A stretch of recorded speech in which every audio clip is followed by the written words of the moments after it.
Well, hello, all my fellow Americans. Hello from New York. 2021 is in progress, rocking. I'll introduce myself in a very simple way. My name is Levon, Levon. I'm not sure it would tell you anything, but maybe Elton John's song about Levon is a good man. I think he was referring that to Levon Helms, a prominent American songwriter and a drama player. Let him rest in peace, so to speak. But Levon is their old Armenian name.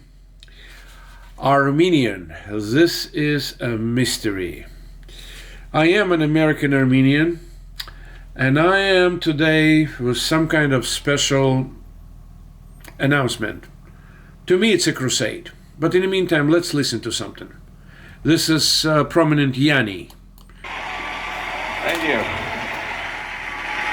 All right, this next one is actually amended with a couple of pieces of music. Yanni speaking. The first one will feature once again Mr. Pedro Eustache playing a 3,000-year-old Armenian instrument called duduk.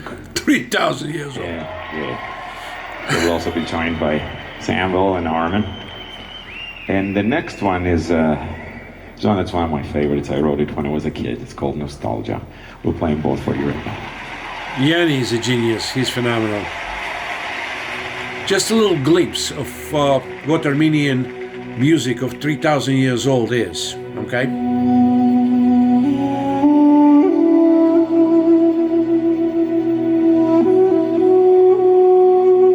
Rome, Greece, Persia, Assyria, Sumerians.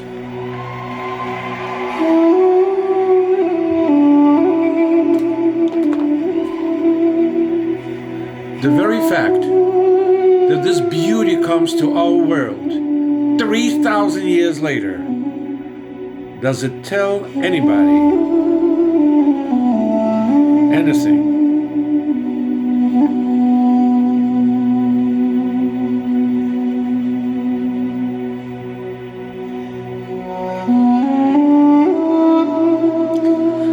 All right then, my friends, I'll lower it down. And I will continue because the video is going to be pretty short. It's a first attempt on my part. After many years living in the United States, I realized that Armenians, who had been around for thousands of years, are not really known to Americans. Is it a surprise? Not really. On the first page of Genesis, we're all Christians, right? We know that. Majority of us Christians, there is nothing to hide and there is nothing impolitical, so to speak. We are Christians, okay, all right. So on the first page of Genesis, there is mentioning of Noah's Ark arriving to the peak of the Mount Ararat, correct? Ararat.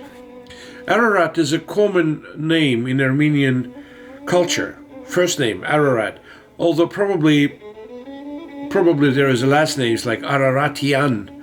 Many Armenians have Yan at the end of the last name, but it's not a rule of thumb. There are plenty of other ends. So, according to the Bible, which we kind of respect, Noah's Ark arrived to peak of Mountain Ararat, and the civilization started spreading from there. We're talking about thousands of years ago, correct? Armenians and Ararat, the Mount Ararat, is the same thing. This is where we were for thousands of years. Lately, because of the Jewish Bolsheviks' dealings with genocidal hordes of Osmans, or whatever you call them, Ararat is occupied, literally occupied, by mentioned above nomads. Is it a good thing, bad thing? It is what it is, right? Why not? There were a few things that triggered my attention to the matter. I remember meeting different people, wonderful people, Irish, English, German, Americans, and they would say, "Hey, Levon, you are too much. We know that you're from Europe. You're European. You look European. You white." I don't like this word. So, what are you? I would say, "I'm an Armenian." And they would say, "Oh," and here's the kicker, "Oh, Romanian." Clever, right? Very clever. So anyways, it's not that I would be insulted to be born Romanian, but the very fact that the few letters which comprise the word Armenia, in perception of my local friends, create an idea of Romania, tells you something about what's going on. In other words, for whatever reason, in spite of the fact that we are very well known in Europe, very well known all over the world, and I underline my words, all over the world. Tell me, who in the world's history is known and has connections to all over the world? The answer is nobody. We in China, we in Egypt, we in India, we in Lebanon, we everywhere. Forget about Western Europe, Eastern Europe, Russia. We everywhere. Why? I'm not a historian, and I'm not sure I would have time to study the origin of resettlement of Armenian people all over the world, but there is a lot of serious factual information there, and information which is fascinating because it has no explanation to this absolutely phenomenal widespread of Armenians all over the world. I'll get back to it in a minute. So the mystery of Armenians, so to speak, mystery. To us, to Armenians, we have the same question. We have the same question. We are mysterious people. We don't know our origin. Are we Indo-European? Yeah, we're Indo-Europeans, and we are classified in writings as Armenian. No, I apologize. Armenoidal race. Well, it's quotes, of course, because of certain biological features, the flattened backs of the head, massive amount of hair on the body. Well, it's not surprise. Romans and Greeks, who are in a way our relatives, they had the same. Many other features. So yeah, Indo-Europeans mixed with an enormous amount of indigenous local tribes on Armenian plateau, highlands, Armenian highlands. Fascinating prehistory, fascinating history, no doubt about it. And I will move on. I would love to, if you folks express in your commentaries desire for me to continue this small thrusts in the past and connection with today's life, to bring about as much as I can about mystery, history, absolutely enormous impact of Armenian people to the world. We're talking about culture, we're talking about beliefs, we're talking about family structure, tremendous impact on development of world commerce, science, art, finances, politics, military, and so forth. This information intentionally hidden from public. Do I know why? Yes, I do. Yes, I do. But I'm not in position to reveal this information today. Maybe in a year, when if the program starts developing and gets the roots all over the place and would trigger attention not only of Greeks, Italians, and American Armenians, but other intelligent people. I underline it, intelligent people. Why? Because, folks, it's a beautiful thing to know who we are, where we came from. Look at magnificent culture of today's Irish, Druids. Guys, it's fascinating. Look at all over the world different magical, mysterious developments which brought about cultures, beliefs, and establishments which we have today. Armenians, not only in my view, but in the view of very, very important intellectuals, historians, sociologists, and politicians, occupy a very special place on planet Earth. I know about it, and I'm not happy that this ancient people, who've been earlier than Romans, Byzantium, Greeks, at the time was Assyrians, Sumerians, Assyrians, Sumerians, we're still here. We survived it. We came to 21st century. From different standpoints, if it's a religious standpoint, so God, Lord Jesus, wants us here for some special reason. From otherwise point, which is not known to me, if there is a third force which controls developments of mankind, for some unknown reason to me so far, we are preserved and we're brought to the matrix of different societies in the world. You see pretty much typical Armenian. The only difference is I speak fluent English. I have extremely open mind. I have utmost respect to anything and everything in the world. I'm not saying that my Armenian paisans don't, but you're dealing with a little bit different person who actually spent most of his life in the United States, and I'm on the progressive impact of great American people.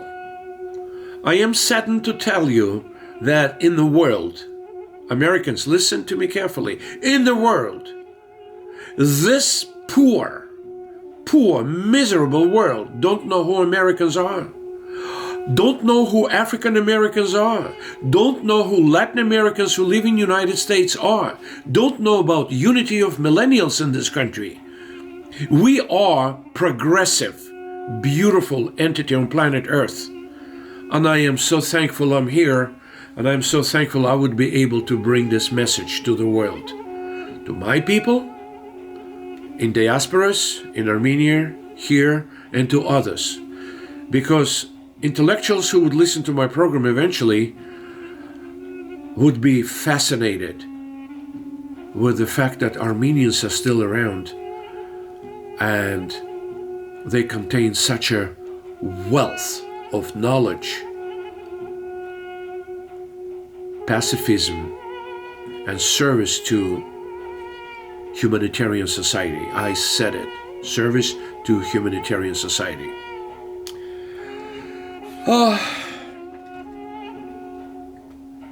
What happened,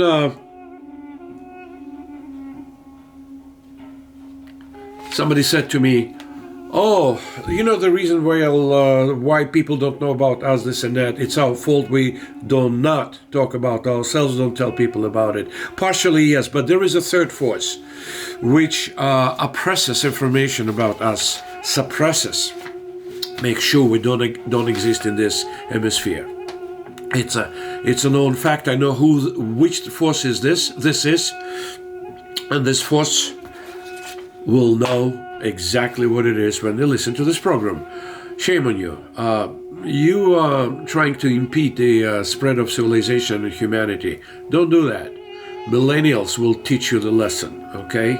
Our beloved millennials of United States will teach the world a lesson, okay? Of equality, of sanity, of love and respect to each other. Next is, spoke to my Armenian friends all over the world.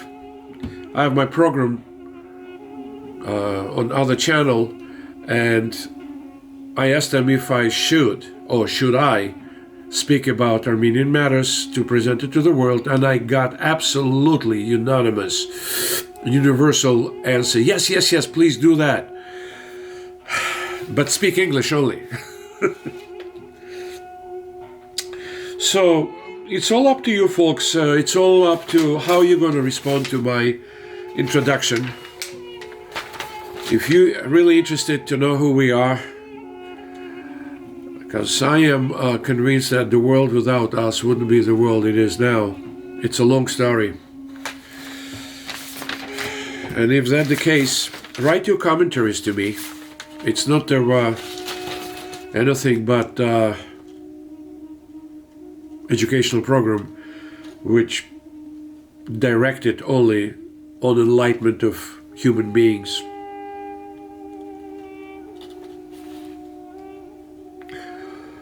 Folks, I don't know what else to tell you. Byzantium, great Byzantium. We're talking about the impact of Armenians on the world. I believe 19 emperors of Byzantium were of Armenian origin, okay? I'm just telling you something. Somewhere in 300 CE, Armenia accepted Christianity as state religion. First in the world. Then it went to Rome, to Greece, and so forth, so on. Does it matter? Is it interesting to know? Was there any special reason for it? Why they accepted Christianity earlier than others? Am I proud of it? No. I'm just saying, was there any special reason? Of course there was.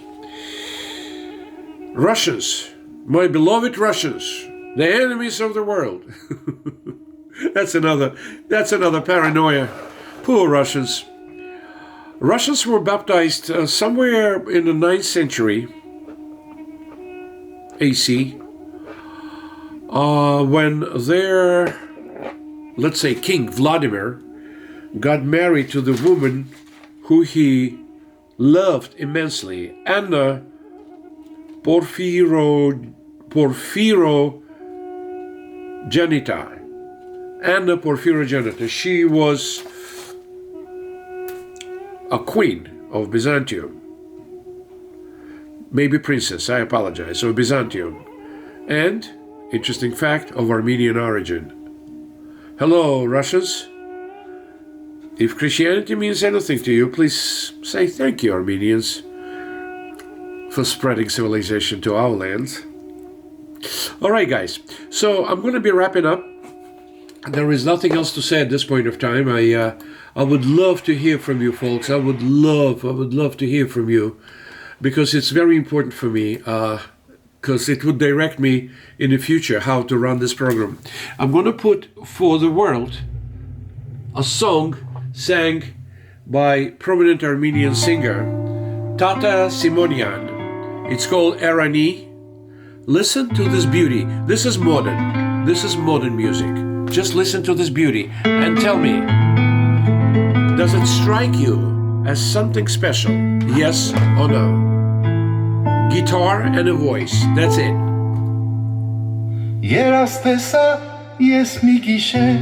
This is Armenian language.